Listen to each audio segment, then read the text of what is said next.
Danny Flexen here for Seconds Out with this week's edition of ReFLEXions. We're here every Monday at 4:30 p.m. to round up what's just gone on in the weekend of boxing action.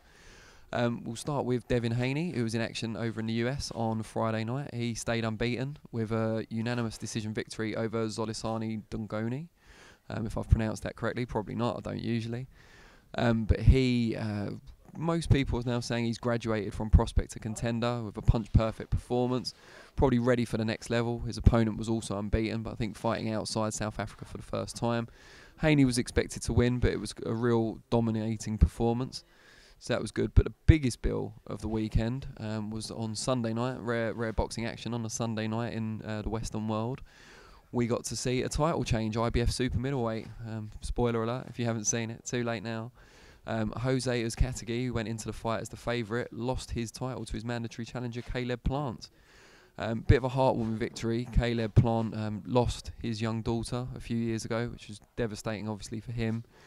Committed to his boxing dream, did it in her memory, and after sealing a victory, 2 knockdowns, decision win, he proposed to his girlfriend in the changing rooms afterwards. So double congratulations are in order for Caleb Plant. His strategy was quite surprising, both to fans and to Uzcategui, it seems. He came out very aggressively, really fast start. Plant's not known as a power puncher, more of a boxer, but he still managed to drop his opponent twice and take the fight to him. Uzcategui rallied in the championship rounds, but it was too late. Many thought it might end up being a draw, a controversial draw, but the judges did the right thing. It's not often we can say that on every judge in a fight, but they did, and Caleb Plant is your new IBF super middleweight champion. Who will he face next? Well, we don't know yet. He could be forgiven for taking an easier route next, but longer term future, you got George Groves, obviously, if he comes back, the winner of the forthcoming fight between James DeGale, Chris Eubank Jr., and maybe even Callum Smith, who's recognised #1 at 168 pounds. A lot of exciting fights in the future for Caleb Plant, who's a good boxer and shown that he can whack a bit as well. On the undercard of last night's show, Guillermo Rigondo made his long-awaited return after retiring against Vasyl Lomachenko just over a year ago. Got a lot of criticism for that, said a lot of talk, especially on his Twitter account, which is now gone, in the build-up to the fight. When it came to the crunch, though, he was kind of boxed into submission. He didn't take any hefty punishment from Lomachenko, but he was getting soundly outboxed before he retired on his stool. He's now back down, that was at super featherweight, he's back down to his more weight more suited to him, super bantam, 122 pounds. Got a first round knockout, left cross, trademark left cross right at the end of the first round last night. But bigger fights are in store for him at 122. If promoters get behind him, he's still a big danger at his more natural weight, so look out for that. Just before we go, a couple of reflections of some news that's broken over the last couple of days. Amir Khan Terence Crawford is now signed and sealed. It's going to take place in the US in April.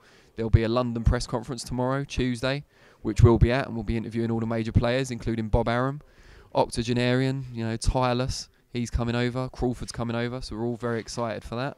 As I alluded to in a previous edition of this programme, we can't blame Khan for making the choice he's made. Kelbrook would have generated more money perhaps, but Crawford is a world champion. He's got a belt currently. He's one of the pound-for-pound top 3.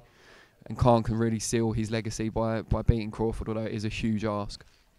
Also, we found out this morning, first big undercard announcement for DeGale Eubank Jr., former IBF featherweight champion Lee Selby, moving up to lightweight, makes his lightweight debut on the show. It's dangerous American Omar Douglas. Douglas has lost 2, but both by decision in good company. And even in one of those defeats, he dropped to the person that beat him. He's knocked out, I think, something like 13 of 19 or thereabouts.